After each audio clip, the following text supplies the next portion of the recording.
Levítico 10, 1 y 2. Levítico 10, 1 y 2 habla de Nadab y Abiú, hijos de Aarón.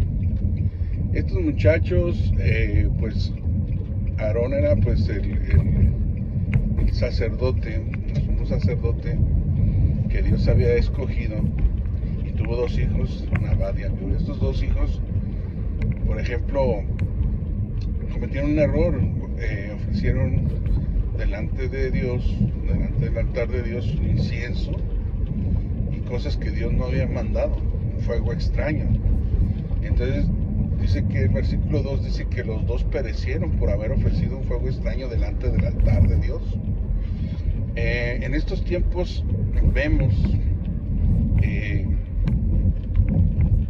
que pues ya no es el sacrificio, ya no es el altar del holocausto, ya es ahora Jesús hizo por todos su solo sacrificio por nuestros pecados, expiando y derramando su sangre para que todos pudiéramos tener perdón de pecados y una oportunidad de vida eterna en Cristo Jesús. Pero la cuestión aquí del culto sacerdotal, del culto que se ofrece delante de Dios, la ceremonia, porque ellos hicieron una ceremonia, que ofrecieron incienso, se lo presentaron a Dios, estaban haciendo una cosa pues aparentemente buena, porque aparentemente pues ellos entendían que a Dios se le tenía que prender incienso y todo, pues porque su papá hacía eso, pero ellos presentaron un fuego extraño, algo que Dios no había mandado, porque pues Dios tenía sus mandamientos, sus estatutos, sus decretos, y todo lo formuló y se lo dijo a Moisés para que Moisés le dijera a Aarón cuáles serían las vestiduras, cuáles serían el incienso, a qué horas, cómo, todas las características que Dios le había dado a Moisés, se las dio a Aarón, y Aarón sí las ejecutó tan como se le dijo. Pero los hijos de sus hijos Nadab y Abiú no se percataron, no se percibieron de que todas estas cosas no eran por ingenio de ellos, o por imaginación de ellos, o porque se les antojaba, o porque les gustaba más un aroma que otro. No, simplemente que ellos se ofrecieron, hicieron un culto, hicieron delante de Dios, se presentaron delante del altar de Dios con el interés de oficiar una ceremonia en la cual el pueblo tendría que tener un resultado de aceptación delante de Dios, o de rechazo, puesto que Dios podía expiar el pecado del pueblo cada que se presentaban ellos.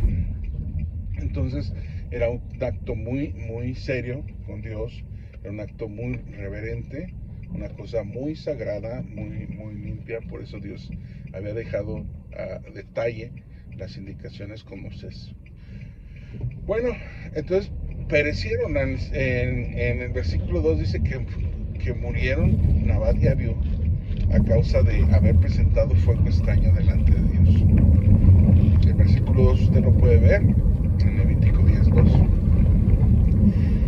¿Qué pasa en el punto que se lleva a cabo en estos tiempos? Porque en estos tiempos ya hay culto donde en aquel tiempo pues oficiaban nada más los sumos sacerdotes y los sacerdotes, y ciertas cosas las hacía nada más el sumo sacerdote, y ciertas cosas las podían hacer los sacerdotes que se presentaban y que se lavaban y que se limpiaban y que se presentaban delante de Dios con vestiduras de lino finas, blancas, resplandecientes, para poder oficiar delante de Dios. O sea, porque Dios es un Dios santo, puro, sagrado, hermoso, grande,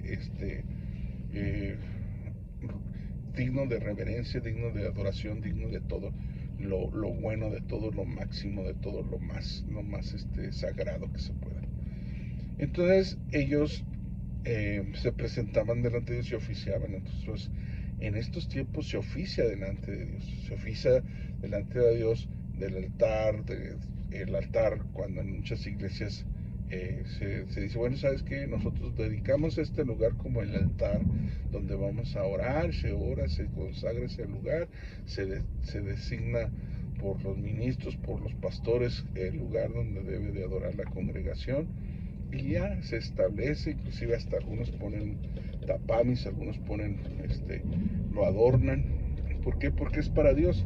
Algunos lo adornan de una manera muy, muy especial, otros pues a sus recursos, a sus posibilidades, pues ellos le dedican ese lugar a Dios. Entonces, ese lugar que ya se fue ungido, que ya fue consagrado para Dios, que ya fue ungido con aceite, por parte de los representantes de Dios, bueno, en este caso por parte de los siervos de Dios, de los que están oficiando, de los que conocen más a Dios, de los que tienen una relación muy estrecha con Dios y de los que tienen un compromiso con Dios. Bueno, ellos van y presentan este altar donde se debe adorar a Dios. Bueno, en aquel tiempo eran hombres los que presentaban el sacrificio.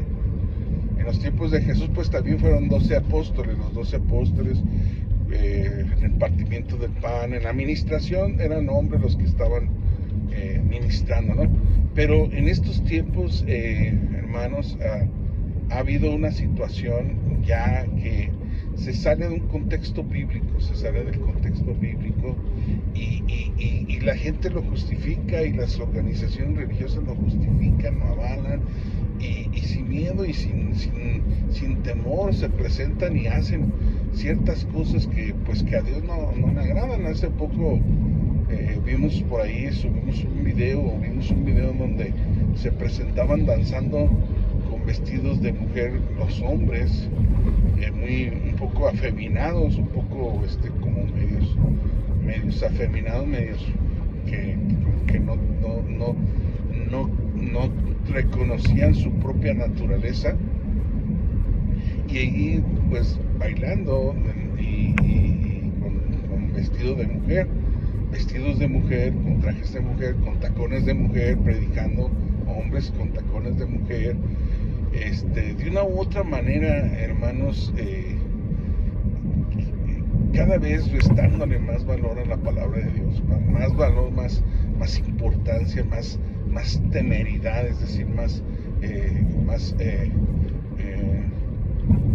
podríamos decir reverencia, restándole la reverencia que merece el culto a Dios, o el servicio que se le presenta a Dios delante de la congregación de aquellos que adoran a Dios. ¿Sí? Dios es espíritu, y los que le adoran en espíritu y en verdad es necesario que le adoren. Una persona que le adora a Dios en espíritu y en verdad, porque muchos se basan a eso, dice, pues yo le adoro en espíritu y en verdad. Bueno, muchos de los adoradores, Dios busca a esos adoradores, a los que le adoran en espíritu y en verdad, ¿sí? Pero el adorar en espíritu y en verdad no es adorar en la carne, es en espíritu, o sea, con fundamento espiritual, con un contexto espiritual. Y ahí ya empezamos a cambiar, empezamos a ver las cosas un poco diferentes. Cuando tú vives bajo un entorno espiritual es porque tú riges tu vida de acuerdo a los preceptos bíblicos, y te sujetas a esos preceptos, renuncias. Jesús dijo, si alguno quiere ser mi discípulo, néguese a sí mismo, tome su cruz y sígame. Negarse a esas emociones carnales, a las emociones, a las pasiones desordenadas, a las pasiones juveniles, a todo eso. Renuncia el siervo de Dios a todo eso precisamente, ¿no? Y no le trae en el servicio cultico, es decir, en el servicio de que se presenta a Dios,